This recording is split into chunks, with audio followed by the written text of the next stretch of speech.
നമസ്കാരം.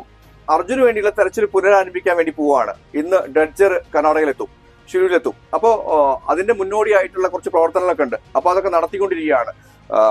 മനാഫ്കയാണ് നമ്മുടെ കൂടെ ഉള്ളത്. മനാഫ്ക, എന്താണ് ഈ സന്ദർഭത്തിൽ പറയാനുള്ളത്? 60 ചില്ലാനം ദിവസമായി ഇതുവരെ അർജുനെ കാണാതായിട്ട്. അതിന്റെ ഒരു അന്തിമഘട്ടത്തിലേക്ക് എത്തി എന്നുള്ളതാണ് തോന്നുന്നത്. നിരന്തരം പ്രയാസപ്പെട്ട് പല പല കാര്യങ്ങൾ ചെയ്തതിന്റെ അനന്തരഫലമാണ് ഇപ്പൊ ഈ ഒരു ഡഡ്ജർ എത്തുന്നത്. ഇതിനു വേണ്ടിയിട്ട് ഈ 60 ചില്ലാനം ദിവസവും ഊണും ഉറക്കില്ലാതെ ഓടി നടന്നിട്ടാണ്. ഒരുപാട് ദിവസങ്ങൾ ബാംഗ്ലൂർ ഹൈക്കോടതിയിൽ പോകേണ്ടി വന്ന്, ശിരൂരിൽ കുറെ കാലം നിന്ന്, ഫാമിലിന്റെ കൂടെ ഈ 2 മാസത്തിനിടയിൽ ആകെ കുറച്ച് ദിവസങ്ങൾ മാത്രമേ നിൽക്കാൻ കഴിഞ്ഞിട്ടുള്ളൂ. ഇത്രയും പ്രയാസപ്പെട്ടിട്ടാണ് പണവും സമയവും ഒക്കെ ചെലവായി അതിന്റെ ഒരു അന്തിമ ഘട്ടത്തിൽ എത്തിയറിയുമ്പോൾ ഒരു സന്തോഷമുണ്ട്. ഇനി അതിന്റെ ഒരു പൂർണ്ണ രൂപത്തിൽ എത്തണം എന്നുണ്ടെങ്കിൽ അർജുനെ കണ്ടെത്തണം. അത് കണ്ടെത്താൻ കഴിയും. ലോറി ഉയർത്തി ക്യാബിന്റെ ഉള്ളിൽ നിന്ന് അർജുനെ കിട്ടും എന്നുള്ളത് തന്നെയാണ് വിശ്വാസം. അതിലാണ് പ്രതീക്ഷ. തീർച്ചയായും കേരളം പോലെയല്ല കർണാടകയിൽ ഒരുപാട് കടമ്പകൾ കടക്കാനുണ്ട് അല്ലേ? കേരളത്തിലെ ഒരു കെട്ടുറപ്പൊന്നും ശരിക്കും കർണാടകയിൽ ഇല്ല. എന്തെങ്കിലും പ്രശ്നം വന്നു കഴിഞ്ഞാൽ ഒരുമിച്ച് കുറച്ച് ആളുകൾ കൂടുക എന്നുള്ള സംഭവങ്ങളില്ല അല്ലെ? ഇപ്പം ഇന്നത്തെ വിഷയം തന്നെ പറയുകയാണെങ്കിൽ, ഇന്ന് ഈ സമയത്ത് കേരള മുഖ്യമന്ത്രിനെ കാണാൻ വേണ്ടിയിട്ട് ഫൈൻഡ് അർജുൻ ആക്ഷൻ കമ്മിറ്റി പ്രവർത്തകർ ഇന്നിപ്പോ തിരുവനന്തപുരത്തുണ്ട്. അവരിപ്പം മുഖ്യമന്ത്രിന്റെ ഓഫീസിന്റെ മുഖ്യമന്ത്രിനെ കാണാൻ വേണ്ടി നിൽക്കുകയാണ്. മുഖ്യമന്ത്രിന്റെ അടുത്ത് അഭ്യർത്ഥിക്കാനുള്ളത് കേരളത്തിൽ നിന്ന് റെസ്ക്യൂ പ്രവർത്തകരും കൂടി ഇതിൽ ഉൾപ്പെടുത്തണം എന്നുള്ളതാണ്. കാരണം കർണാടകയിലെ ആ ഒത്തൊരുമ അവിടെ ഇല്ല. കാരണം അവിടെ റെസ്ക്യൂ ചെയ്യാൻ സ്വമേധയാ ഇറങ്ങി പുറപ്പെടുന്ന ആളുകളില്ല, കുറവാ. പ്രത്യേകിച്ച് ഈ ശിരൂര് വിഷയത്തിൽ കർണാടകയിൽ അങ്ങനത്തെ ഒരു ദുരന്തം നടക്കുമ്പോൾ ആരോടും സമ്മതം ചോദിക്കാതെ കേരളത്തിലുള്ള എല്ലാ ജനങ്ങളും ഇറങ്ങി പുറപ്പെടും. അതുപോലുള്ള ഒരു അറ്റ്മോസ്ഫിയർ അല്ല അവിടെ ഉള്ളത്. ഇനി പടച്ചോൻ സഹായിച്ചിട്ട് ക്യാബിന്റെ ഉള്ളിൽ നിന്ന് ഇവനെ കിട്ടുന്നതോട് കൂടിയിട്ട് നമ്മളെ ഈ ഒരു പ്രയത്നത്തിന്റെ ഒരു അവസാനം ആവുന്നുള്ളതാണ് പ്രതീക്ഷ. ഇതൊക്കെ ഞാൻ എന്താ പറയാ, ഈ കേരളത്തിലെ ജനങ്ങളോട് എത്ര നന്ദി പറഞ്ഞാലും മതിയാവില്ല. കേരളത്തിലെ ജനങ്ങൾ, കേരളത്തിലെ നേതാക്കന്മാര്, ഉദ്യോഗസ്ഥന്മാര് കൂട്ടായി ഈ വിഷയം ഉയർത്തിപ്പിടിച്ചത് കൊണ്ട് മാത്രമാണ് കാണാതായ എത്തിയിരിക്കുന്നത്. ഇതിൽ പ്രധാന ഒരു കാര്യം എന്താ പറഞ്ഞു കഴിഞ്ഞാൽ, ഇനിയും എന്തിനെ അർജുനെ തെരയണമെന്ന് പല ആളുകളും ചോദിക്കുന്നുണ്ട്. ഇവനെ തെരഞ്ഞിട്ട് കിട്ടിയിട്ടില്ലെങ്കിൽ ഒരിക്കലും എനിക്ക് ഞങ്ങളെ ഭാഗത്തുനിന്നുള്ള ഇൻഷുറൻസ് കിട്ടൂല. വലിയൊരു എമൗണ്ട് ഇൻഷുറൻസ് ഞങ്ങളെ ഭാഗത്തുനിന്ന് കിട്ടും. ഈ മനാഫ് എപ്പോഴും പറയുന്നൊരു വാക്കുണ്ട്, അതായത് അർജുൻ നമ്മുടെ കുടുംബത്തിലെ അംഗമാണ്, എന്റെ ഒരു അനിയനാണ്. അപ്പോ അതിനപ്പുറത്തേക്കുള്ള ഒരു സംഭവമാണ് പറയുന്നത്. എന്തിനാണ് അർജുനെ തെരയുന്നത് എന്ന് ചോദിച്ചതിന്റെ വലിയൊരു ഉത്തരമാണ്. അതായത് ഭാരത് ബെൻസ് പോലത്തെ ഒരു വലിയൊരു വണ്ടി ഓടിക്കുന്ന സമയത്ത് അതിന് ഇൻഷുറൻസ് തുക വലിയ രീതിയിലേക്ക് വലുതായിരിക്കും. അപ്പൊ ആ ഇൻഷുറൻസ് തുക കൂടെ അവരുടെ കുടുംബത്തിന് കിട്ടട്ടെ എന്നുള്ള രീതിയിലേക്കാണ് അർജുന്റെ എന്തെങ്കിലും ഒരു ഭാഗം കിട്ടിക്കഴിഞ്ഞാൽ അത് മരണമായിട്ട് സ്ഥിരീകരിക്കുന്ന രീതി വരും. അപ്പോൾ അത്തരം രീതിയിലേക്ക് ഒരു സർട്ടിഫിക്കറ്റ് കിട്ടിയാൽ മാത്രമാണ് ശരിക്കും അർജുൻ ആ ഇൻഷുറൻസ് ക്ലെയിം കിട്ടുക. അത് 100% വേണ്ടതാണ്. ഒരു കുടുംബത്തിന്റെ ഭാഗത്ത് നിന്നിട്ട് ശരിക്കും സർക്കാർ സംവിധാനങ്ങൾക്ക് അപ്പുറത്തേക്ക് വലിയൊരു എമൗണ്ട്, ശരിക്കും വലിയൊരു തുക ശരിക്കും ഇൻഷുറൻസ് കമ്പനിയിൽ നിന്ന് കിട്ടാനുണ്ട്. അപ്പൊ അതുകൂടെ തന്നെയാണ് മനാഫ്, അതിനു വേണ്ടിയിട്ട് കൂടെയാണ് മനാഫ് ഇത്തരം ഒരു പ്രവൃത്തി ചെയ്യുന്നത്. തന്നെയുമല്ല, അർജുൻ എന്നുള്ള ഒരു വ്യക്തി സാധാരണ എന്റെ പണിക്കാരൻ മാത്രമല്ല, അവനൊരു ഉറപ്പുണ്ട് ശരിക്കും ഞാൻ തിരിച്ച് മനാഫ്ക എന്നെ കൈവിടില്ല എന്നുള്ളത്. അത് തീർച്ചയായും നിറവേറ്റുക എന്നുള്ളതിന്റെ അപ്പുറത്തേക്ക് ഞാൻ ഒരു കാര്യം ചോദിക്കാം. പെരുമണ്ണുള്ള അബ്ദുൾ റസാഖിന് അറിയോ? അറിയാം, കണ്ട് വീഡിയോ കണ്ട്. എന്താണ് അബ്ദുൾ റസാഖുമായിട്ട് നിങ്ങളുടെ ബന്ധം? അബ്ദുൾ റസാഖ എന്ന് പറയുന്നത് ഇതിന് മുമ്പേ ഞങ്ങളെ മരം വാങ്ങുന്ന ആളായിരുന്നു. ഫർണിച്ചറിന്റെ യൂണിറ്റ് ആണ് അവർക്ക്. ഫർണിച്ചർ വാങ്ങുന്ന പരിപാടിയാണ് റസാഖാക്ക്. ഭയങ്കര വലിയ ബിസിനസ്സുകാരനായിരുന്നു, കോടീശ്വരനായിരുന്നു. ഈ റസാഖ ഒരു സുപ്രഭാതത്തില് കടം കൊടുത്തിട്ട്, ഫർണിച്ചറുകൾ കടം കൊടുത്തിട്ട് സാമ്പത്തികമായിട്ട് നഷ്ടം വന്ന ആളാണ്. പിന്നീട് ഞാൻ ആളെ പറ്റി അന്വേഷിച്ചില്ലേനു. ഞങ്ങൾ പിന്നെ ഹോൾസെയിൽ, ഫാദറിന്റെ മരണത്തോടു കൂടി ഹോൾസെയിൽ കച്ചവടം കുറഞ്ഞോട് കൂടിയിട്ട് ഞാൻ പിന്നെ അദ്ദേഹത്തെ പറ്റി അറിയില്ലേനു. യാദൃശികമായിട്ട് പെരുമണ്ണ എന്ന സ്ഥലത്ത് ഒരു സ്ഥലം വാങ്ങാൻ വേണ്ടി ഞാൻ വന്ന ഫർണിച്ചർ യൂണിറ്റ്. ഈ ഫർണിച്ചർ യൂണിറ്റ് തുടങ്ങാൻ വേണ്ടിയിട്ട് ആ സ്ഥലം പോയി അന്വേഷിച്ച് പോയി എത്തിപ്പെട്ടത് എനിക്ക് ഇഷ്ടപ്പെട്ടിട്ടില്ല. ആ സ്ഥലം നമ്മൾ ഫർണിച്ചർ യൂണിറ്റിന് പറ്റിയ സ്ഥലമല്ലേ ഇതിന്. പക്ഷെ ആ സ്ഥലം പോയി നോക്കി അതിന്റെ ഓണറായിട്ട് വെറുതെ ഒന്ന് സംസാരിച്ച ആളാന്ന് ബ്രോക്കർമാർ പറഞ്ഞത് കാരണം ഞാൻ സംസാരിക്കാൻ ശ്രമിച്ചപ്പോൾ വന്ന് നോക്കുമ്പോൾ റസാക്ക എനിക്ക് പരിചയം, കാരണം ആ കോലായിപ്പോയി ആള്. ആദ്യം കണ്ട സമയത്ത് 2003, 2004, 2005 ആ കാലഘട്ടത്തിലൊക്കെ ഉണ്ടായിന് മുഖമേ അല്ല. ആളാകെ അവശനായി ക്ഷീണിതനായി പോയിക്കുന്നു. എനിക്കിഷ്ടമല്ല ഇനി ആ സ്ഥലം. പക്ഷെ എന്താ പറഞ്ഞു കഴിഞ്ഞാൽ അയാളെ സാമ്പത്തിക സ്ഥിതി എന്ന് പറഞ്ഞു കഴിഞ്ഞാൽ വളരെ ബാങ്ക് ജപ്തി. കുറെ കാലങ്ങളായിട്ട് നിങ്ങളുടെ വീട്ടിൽ താമസിക്കാല്ലേ, വാടക പോലും വാങ്ങാം. ഇപ്പൊ ആ സ്ഥലം ഞാൻ മേടിച്ച് എടുത്ത വീടിന്റെ വാടക പോലും എടുത്ത വീട്ടില് താമസിക്കാനുള്ള പെർമിഷൻ കൊടുത്തേക്കോ അല്ലെ? കാരണം വൈഫിന് നടക്കാനുള്ള ബുദ്ധിമുട്ടുണ്ട്, നടക്കാൻ സാധിക്കില്ല. അപ്പൊ പിടിച്ചിട്ടാ നടക്കുക. അവർക്ക് ബാങ്ക് ജപ്തി കാര്യങ്ങളൊക്കെ വന്നതോട് കൂടിയിട്ട് പോയി ഇനി ഒരു സ്ഥലത്തേക്ക് മാറി താമസിക്കാൻ ഒരു സ്ഥലമൊക്കെ നമ്മൾ റെഡിയാക്കി. അത് ഈ ഒരു സ്ഥലം ഞാൻ എടുത്തതിനുണ്ട്, അല്ലെങ്കിൽ അടുത്ത ആഴ്ച അത് ജപ്തി ചെയ്യുന്നു. അങ്ങനത്തെ ഒരു സാഹചര്യത്തിൽ ഞാൻ എടുക്കാതെ പോയിട്ടുണ്ടെങ്കിൽ അത് ജപ്തിയായി ബാങ്ക് കൊണ്ടുപോകും, ഇയാള് നടു റോട്ടിൽ ഇറങ്ങേണ്ടി വരും. അങ്ങനത്തെ ഒരു സാഹചര്യത്തിലാണ് ഞാൻ അത് എടുക്കാമെന്ന് ഉദ്ദേശിച്ചത്. എനിക്കത് പറ്റാത്ത സ്ഥലമായിട്ട് പോലും എടുത്തത് എന്താ പറഞ്ഞു കഴിഞ്ഞാൽ അങ്ങനത്തെ ഒരു സാഹചര്യമാണ് അയാളത്. അതെടുത്തതോട് കൂടിയിട്ട് അയാൾക്ക് ബാങ്കിലെ മൊത്തം കടങ്ങൾ വീട്ടാൻ കഴിഞ്ഞ് കൂടെ ഒരു 10 സെന്റ് സ്ഥലം, ഒരു വീടിന്റെ 3/4 ഭാഗം പണി തീർക്കാനായി. ഇനി കുറച്ച് പണിയും കൂടി കഴിഞ്ഞ് കഴിഞ്ഞാൽ അയാൾക്ക് അതിലേക്ക് താമസം മാറുക, അതോട് കൂടിയിട്ട് ലൈഫ് സെറ്റിലായി.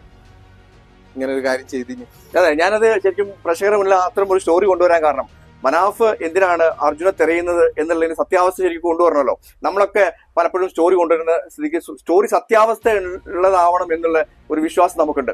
കാര്യം നമ്മളുടെയൊക്കെ പ്രേക്ഷകര് ശരിക്കും പല ആളുകളൊക്കെ നമ്മളെ കാണുമ്പോൾ, നമ്മളെ വഴിയിൽ വെച്ച് കാണുമ്പോൾ നമ്മളോട് പറയാറുള്ളത്, ഞങ്ങൾ സംസാരിക്കാൻ എന്താണ് ഉദ്ദേശിച്ചത് അത് നിങ്ങൾ പറയുന്നുണ്ട്, അത് ഞങ്ങളെ വല്ലാതെ സന്തോഷിപ്പിക്കുന്നുണ്ട് എന്നുള്ളതാണ്. തീർച്ചയായും പ്രേക്ഷകരോട് പറയാണ്, അത് തന്നെയാണ് ഞങ്ങളുടെ വിജയം. അത് തന്നെ നിങ്ങൾ ഏറ്റെടുക്കുന്നതാണല്ലോ. ഓരോ മനുഷ്യന്മാരാണ് ഞാൻ എന്നുള്ള ഒരു മനുഷ്യൻ വെറും വട്ടപൂജ്യമാണ്. നിങ്ങൾ പല ആളുകൾക്കും നമ്മളെ ഇഷ്ടപ്പെട്ടിട്ടും നിങ്ങളുടെ കാര്യങ്ങൾ പറയുന്നതുകൊണ്ടാണല്ലോ നമ്മളെ ശരിക്കും നെഞ്ചിലേറ്റുന്നത്. അത് ശരിക്കും എനിക്ക് പറയാതിരിക്കാൻ വയ്യ. പല സ്ഥലത്തു നിന്നൊക്കെ കാണുമ്പോൾ, എന്നെ കാണുമ്പോഴൊക്കെ വല്ലാത്ത രീതിയിലേക്ക് വല്ലാത്ത ഇഷ്ടങ്ങളാണ്. ഇപ്പൊ മനാഫ്ക്കൊക്കെ ഒരുപാട് ആളുകൾ സോഷ്യൽ മീഡിയയിൽ സപ്പോർട്ടായിട്ട് വരുന്നുണ്ട്.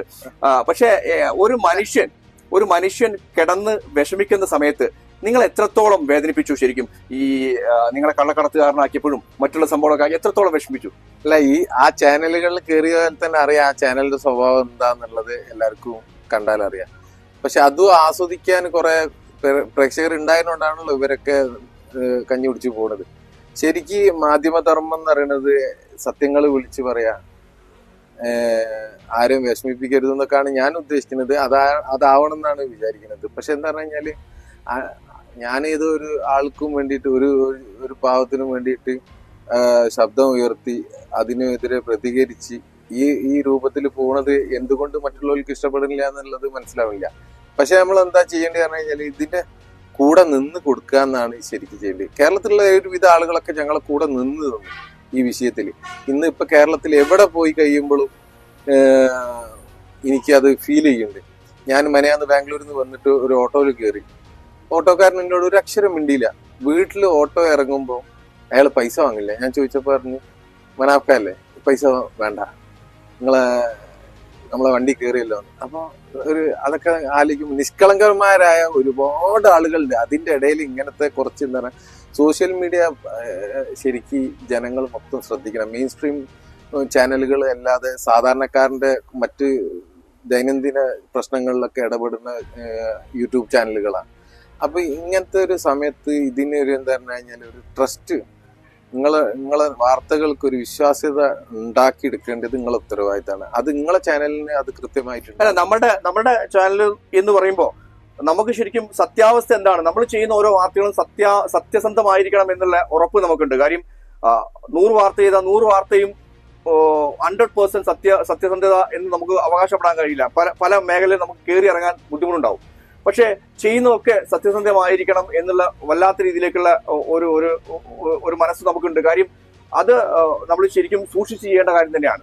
മനാഫ് ശരിക്കും എന്തിനാണ് അർജുനെ തിരയുന്നത്, അത് കള്ളലോറിയാണ്, കള്ളത്തടിയാണ് എന്നൊക്കെ പറയുന്ന സ്ഥിതിക്ക് ശരിക്കും മനാഫ് എന്താണെന്നുള്ളത് കൊണ്ടുവരേണ്ട ഒരു ബാധ്യത നമുക്കുണ്ട്. കാര്യം നമ്മൾ സ്റ്റോറി ചെയ്യുമ്പോൾ ടെഡ്ജറിന്റെ സ്റ്റോറി ചെയ്തപ്പോൾ ടെഡ്ജർ അദ്ദേഹത്തിന്റെ കയ്യിലില്ല എന്ന് പറഞ്ഞു കുറെ ആളുകൾ വിളിച്ചു പറഞ്ഞു.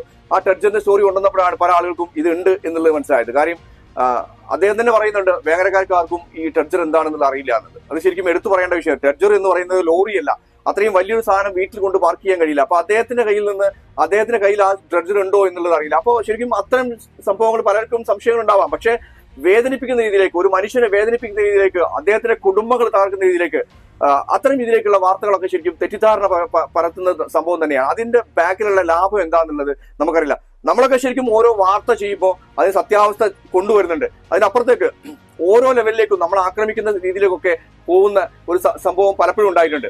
കാര്യം ആവശ്യമില്ലാതെ കുറെ ആളുകളെ ബുദ്ധിമുട്ടിക്കുക, വേദനിപ്പിക്കുക എന്നുള്ളത് ചില ആളുകളുടെ ഒരു രസമാണ്, സുഖമാണ്, അല്ലേ? അത് ശരിക്കും സുഖമാണ്. ശരിക്കും നിങ്ങളുടെ പേരിൽ അത്രയും വാർത്തകൾ ചെയ്തപ്പോൾ നിങ്ങൾക്ക് ഒരു മാനസികമായിട്ടുള്ള ടെൻഷൻ ഉണ്ടായല്ലോ, അല്ലെ? ഞാൻ സാധാരണക്കാരനല്ലേ, എനിക്ക് എന്തായാലും ഉണ്ടാവുമല്ലോ. ഞാൻ മറ്റുള്ള ഇതിന്റെ മുമ്പേ ഒരു ചാനലിലും അങ്ങനെ ഇതായില്ല. ഈ അർജുന്റെ വിഷയത്തിലോട് കൂടിയിട്ടാണ് ഞങ്ങൾക്ക് ഇതിന്റെ മുന്നിലേക്ക് വരേണ്ടി വന്നത്. ഇനി ഇവിടുന്ന് അങ്ങോട്ട് അർജുന് കിട്ടിക്കഴിഞ്ഞാലും പിന്നെ ഈ ഒരു ചാനലിന്റെ മുന്നിലേക്കും വരാൻ ആഗ്രഹിക്കണമില്ല. ജീവിതം അർജുന് കിട്ടുക എന്നുള്ളതാണ് അത്രേ ഉള്ളൂ. ആ കിട്ടലിന്റെ ഇടയിൽ എന്താന്ന് കഴിഞ്ഞാല് ഇങ്ങനെയുള്ള ഓരോ കുറ്റപ്പെടുത്തലുകളൊക്കെ ഉണ്ടാവുമ്പോ അതേതായാലും ഇപ്പൊ ഉണ്ടായി, ഞാൻ കേസ് കൊടുത്തിക്കണ്. പക്ഷെ ഇനിയെങ്കിലും ഇനിയൊരു ദുരന്തം ആരെങ്കിലും ഉണ്ടാകുമ്പോ ഇതേപോലെ ഇത്തരം രീതിയിലേക്ക് ആരെങ്കിലും വൃത്തികെട്ട ജന്മങ്ങൾ വന്ന് അതിന്റെ ഇടയിൽ പോയി മുതലെടുക്കരുത്, അല്ലെ? വെറും പ്രേക്ഷകർക്ക് വേണ്ടി മാത്രം, കാഴ്ചക്കാർക്ക് വേണ്ടി മാത്രം മുതലെടുക്കരുത് എന്നാണ് പറയുന്നത്. അതെ, തീർച്ചയായിട്ടും ഒരിക്കലും നിൽക്കരുത് ഇങ്ങനത്തെ കാര്യങ്ങൾക്കൊന്നും. കഴിയണതും എന്താ പറഞ്ഞു കഴിഞ്ഞാൽ ഉപദ്രവിക്കാതെ മുന്നോട്ട് പോകാൻ നോക്കുക. തീർച്ചയായും അർജുന് വേണ്ടിയിട്ട് എപ്പോഴും സംസാരിക്കുന്ന വിഷയത്തില് മനാഫ് പറയുന്നുണ്ട് അവനക്കൊരു വിശ്വാസമുണ്ട്. അപ്പൊ ആ വിശ്വാസം എന്തായാലും എന്താണ് പറയാ, ഇപ്പോ ശരിക്കും കർണാടകയിൽ അതിനെ തെരച്ചു നടക്കാൻ വേണ്ടി പോവാണ്. വലിയ വിശ്വാസത്തിലാണ് നിങ്ങളുള്ളത്. നിങ്ങൾ പറഞ്ഞ പോലെ തന്നെ അവൻ ജോലിക്ക് പോകുമ്പോ അവൻ എന്റെ കുടുംബത്തിലെ അംഗമാണ്, അല്ലേ? അതെ. പലപ്പോഴും വീട്ടിലിരുന്നാണ്, മക്കളുടെ കൂടെ ഇരുന്നാണ് കണക്ക് കൂട്ടാറ്. മക്കൾക്ക് മിഠായി വാങ്ങി കൊടുത്തിട്ടാണ് അത്രയും മക്കളോട് കളിക്കാറ്, അല്ലെ? ആ ഒരു രീതിയിലേക്കുള്ള അവനെ തിരിച്ചു കൊണ്ടുവരാൻ കഴിയും എന്നുള്ള വിശ്വാസത്തിൽ തന്നെയാണ് മനാഫ്ക ഇന്നിവിടെ നിൽക്കുന്നത്. കാര്യം എല്ലാ സജ്ജീകരണങ്ങളും ഒരുമിച്ച് വന്നിരിക്കുന്നു. കേരളവും കർണാടകയും ഒരുമിച്ചായിരിക്കുന്നു. ഒരുമിച്ച് ഇതിന്റെ പ്രവർത്തന നോട്ടം വഹിക്കുന്നു എന്നുള്ളത് വലിയ പ്രത്യേകതയുള്ള വിഷയം തന്നെയാണ്. ഇപ്പൊ വെക്കേഷനാണ്, ഓണം വെക്കേഷനാണ്. സാധാരണ എന്റെ കുട്ടികളെ ഞാൻ എപ്പോഴും പുറത്തു കൊണ്ടുപോകണതാ ടൂറ്. ഇപ്രാവശ്യം എന്റെ കുട്ടികൾ ആരും ഞാൻ ഈ ഒരു പ്രയാസത്തിലാണെന്ന് ഒറ്റ വാക്ക് പറഞ്ഞിട്ടുള്ളൂ. എന്നോട് ചെറിയ കുട്ടികളാ പറയുമ്പോ അവർക്ക് വരെ കാര്യം പറഞ്ഞാൽ മനസ്സിലാവുന്നുണ്ട്. അതായത് ഒരു ടൂറ് വരെ ഓരോ ഞാൻ കൊണ്ടുപോകാൻ ഇപ്പം കഴിയൂല, അർജുനേട്ടനെ തെരയാണെന്ന്, അർജുനേട്ടൻ കിട്ടിയിട്ട് പോകാന്നുള്ളതാണ് കുട്ടികൾ പറഞ്ഞത്. അപ്പൊ അതായത് അത്ര ചെറിയ കുട്ടികൾക്ക് വരെ ഇതിന്റെ കാര്യഗൗരവം മനസ്സിലാവുന്നുണ്ട്. സമൂഹത്തിലുള്ള ചില ആളുകൾക്ക് മാത്രം എന്താ പറഞ്ഞു കഴിഞ്ഞാൽ ഇപ്പോഴും ഇപ്പൊ പറയുന്നത് ഇനി കിട്ടിയിട്ട് എന്താ കാര്യം, ഇവരെ വീട്ടിലുള്ള ആരെങ്കിലാണ് അങ്ങനെ കിട്ടാതായതെങ്കിൽ ഇനി കിട്ടിയിട്ട് എന്താ കാര്യം എന്ന് പറഞ്ഞിട്ട് കൈമലർത്തി വീട്ടിൽ പോയിരിക്കുവോ? നമുക്ക് കിട്ടേണ്ടത് നമ്മളെ അവകാശമാണ്. ആ അവകാശത്തിന് വേണ്ടിയിട്ട് പോയി തന്നെ കിട്ടും. തീർച്ചയായും. പിന്നെ മനാഫ്ക പറയുന്ന വേറൊരു വിഷയമുണ്ട്. ആർക്കും ഇനി ഇങ്ങനെ ഒരു അവസ്ഥ ഉണ്ടാവരുത്, നിയമത്തിന് മുന്നിൽ കൈ യാചിച്ചു നിൽക്കുന്ന ഒരു അവസ്ഥ ആർക്കും ഉണ്ടാവരുത് എന്നുള്ളതാണ്. അത് ശരിക്കും മുന്നോട്ട് കൊണ്ടുവരേണ്ട വിഷയം തന്നെയാണ്. നമ്മൾ കേരളക്കാരാണ്, പ്രത്യേകിച്ച് കേരളക്കാരന്റെ ഒരു ജീവന് എത്രത്തോളം വിലയുണ്ട് എന്നുള്ളത് ഈ വിഷയം മാത്രം നോക്കിയാൽ മതി. ഒരു വിഷയം അത് എടുത്തു കളയേണ്ട വിഷയമായിട്ട് പോലും അതിന്റെ പിന്നാലെ തന്നെ തൂങ്ങി അത് വേണം, ഞങ്ങൾക്ക് അർജുനെ വേണം എന്ന് പറയുന്ന രീതിയെ നമുക്ക് മനസ്സിലാവുന്ന വിഷയം തന്നെയാണ്. പിന്നെ കുറെ ആളുകളോട്, കേരളത്തിലുള്ള കുറെ ആളുകളോട് പറഞ്ഞിട്ട് കാര്യമില്ല. എന്തിനും കുറ്റപ്പെടുത്തൽ മാത്രം നടത്തുന്ന കുറച്ച് ആളുകളുണ്ട്. അവർ ഇതിന്റെ പണി തുടർന്നുകൊണ്ടേയിരിക്കും. അവരാണ് ശരിക്കും കേരളത്തിലെ പുഴുക്കുത്തുകൾ. അവരെ ജനങ്ങൾ തിരിച്ചറിഞ്ഞാൽ നല്ലത് എന്നാണ് എനിക്ക് പറയാനുള്ളത്. തീർച്ചയായിട്ടും. അതായത് ഒരു സാധാരണക്കാരൻ മനസ്സറിഞ്ഞ് ഇറങ്ങി പുറപ്പെട്ടു കഴിഞ്ഞാൽ ഏത് വിഷയവും നമുക്ക് തരണം ചെയ്യാൻ പറ്റും. അതെ, അതിന്റെ ഏറ്റവും വലിയ ഉദാഹരണമാണിത്. എന്തൊക്കെ പ്രതിസന്ധി ഉണ്ടായി ഈ 60 ചില്ലാനം ദിവസം കൊണ്ട്, പല പ്രതിസന്ധികളും ഉണ്ടായി. പക്ഷെ നമ്മൾ എന്താക്കി പിടിച്ചു നിന്ന്, അതുകൊണ്ട് വീണ്ടും വരാൻ കഴിയാത്ത ഡഡ്ജർ വരെ എത്തി. ഇനി ആ തെരച്ചിൽ കഴിഞ്ഞ് ആ വണ്ടിയിൽ നിന്ന് അവനെ കിട്ടുന്നതോട് കൂടിയിട്ട് നമ്മൾ ഈ ചെയ്ത പ്രവൃത്തികൾക്കൊക്കെ ഒരു റിസൾട്ട് ആവും. ഈ റിസൾട്ട് ഒരു മോട്ടിവേഷൻ ആണ്. ഇനി വരാൻ പോകുന്ന ആർക്കും ഒരു പ്രതിസന്ധി ഉണ്ടെങ്കിൽ നമ്മൾ ശബ്ദം ഉയർത്തി കഴിഞ്ഞു കഴിഞ്ഞാല് ഈ സംവിധാനം മൊത്തം എന്തിനുള്ളതാ? ജനങ്ങൾക്ക് വേണ്ടിയിട്ടുള്ള. ജനങ്ങൾ അത് ഉപയോഗപ്പെടുത്തണം. തീർച്ചയായും. അപ്പോ എന്തായാലും അർജുനുമായിട്ട് അർജുനുമായിട്ട് തിരിച്ചു വരട്ടെ എന്ന് പ്രാർത്ഥിക്കുകയാണ്. കാര്യം അർജുനുമായിട്ട് നിങ്ങൾ തിരിച്ചു വരണം. നിങ്ങളുടെ ദൗത്യം എന്തായാലും ഇനി 3 ദിവസമാണ് നമ്മുടെ മുന്നിലുള്ളത്. ആ 3 ദിവസമാണല്ലേ അതെ പറഞ്ഞിട്ടുള്ളത്? 3 ദിവസം. അത് ഞമ്മള് അതും എന്താക്കും മുന്നോട്ടേക്ക് അങ്ങനെ ഒന്നും 3 ദിവസം കൊണ്ട് ആ ഡെഡ്ജറിന് പറഞ്ഞേക്കൂല. എന്തായാലും കിട്ടിയിട്ട് മാത്രമേ അത് കിട്ടിയിട്ടേ പറഞ്ഞേക്കുള്ളൂ. അതിന്റെ കൂടെ തന്നെ ഞമ്മളൊരു ബാധ്യതയാണ് ആ ബാക്കിയുള്ള 2 പേരും, 2 ആളുകളൂടെ. തീർച്ചയായും നിങ്ങളുടെ ആ ദൗത്യം, ആ 2 പേരെയും കൂടി അവരെ വീട്ടിലേക്ക് അവർക്കും അതിന്റെ ഒരു നീതി നടപ്പാക്കി കൊടുക്കേണ്ടത്. നിങ്ങളുടെ ആ ദൗത്യം എന്തായാലും നിങ്ങൾ അർജുനെ കൊണ്ട് ഇനി വരാൻ പാടുള്ളൂ എന്നാണ് എനിക്ക് പറയാനുള്ളത്. തീർച്ചയായും അത്തരം ഒരു രീതി ഒരാൾ എടുക്കണം, ആരെങ്കിലും ഒരാൾ എടുക്കണം. എന്റെ സഹോദരൻ അല്ലെങ്കിൽ എന്റെ കൂടപ്പറപ്പിനെ കിട്ടണം എന്നുള്ള രീതിയിലേക്ക് ഏതറ്റം വരെ പോകാനും തയ്യാറാവണം എന്നുള്ളതാണ് മലയാളികളോട് എനിക്ക് പറയാനുള്ളത്. കാര്യം മിസ്സായത് പണ്ട് ലോറി അസോസിയേഷനിലെ കാതർക്ക പറഞ്ഞ പോലെ ഒരു മുട്ടുസൂചിയല്ല, വലിയൊരു ലോറിയാണ്. അപ്പൊ അത് തീർച്ചയായും തിരിച്ചു കിട്ടേണ്ടതുണ്ട്. അർജുൻ എന്തായി എന്നുള്ളത് ജനങ്ങൾക്ക് അറിയണം. അർജുനെ തിരിച്ചു കിട്ടണം എന്ന് തന്നെയാണ് കേരളക്കരക്കാർക്ക് പറയാനുള്ളത് എന്നറിയാമെങ്കിലും വീണ്ടും പറയാണ്, അർജുനൻ കൊണ്ട് തിരിച്ചു വരട്ടെ. നന്ദി, നമസ്കാരം.